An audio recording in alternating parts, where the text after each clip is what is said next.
Tram কি public transport, নাকি কেবলই বাঙালির ঐতিহ্য আঁকড়ানোর বিলাসী যান? 1873 সাল ট্রাম সেই প্রথমবার নেমে পড়ে কলকাতার রাজপথে। ঘোড়ায় টানা সেই ট্রাম ছুটেছিল শিয়ালদহ থেকে আর্মেনিয়ান ঘাট। ঘোড়াটি এসেছিল দূর অস্ট্রেলিয়া থেকে। 2.5 দশক পেরিয়ে প্রথম বিদ্যুৎ চালিত ট্রাম চালু হয়েছিল কলকাতায়। পুরনো কলকাতায় যে বাহন অত্যন্ত জনপ্রিয় হয়ে ওঠে। সত্যজিৎ রায় কিংবা মৃণাল সেনের ছবিতেও ধরা পড়ে কলকাতার ট্রাম যাপন।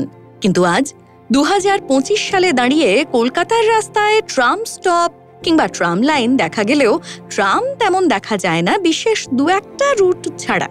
ট্রাম হয়ে উঠেছে হেরিটেজ ট্যুরের অংশ। কোথাও আবার ট্রামের শূন্য বগিতে তৈরি হয়েছে ঝাঁ চকচকে রেস্তোরাঁ। মুম্বাই কিংবা চেন্নাইয়ের মতো শহরে ট্রাম যাত্রা অনেক আগে থেমে গেলেও বাঙালি এই নস্টালজিক গণপরিবহনকে পাকাপাকিভাবে বন্ধ হতে দেয়নি। 150 বছর পার করে মন্থর এই যান এখনো কলকাতার ইতিহাসের মতোই বয়ে চলেছে। কিন্তু একদিকে ট্রামের সীমিত গতিপথ, অন্যদিকে আধুনিক অ্যাপ ক্যাবদের বাড়বাড়ন্ত।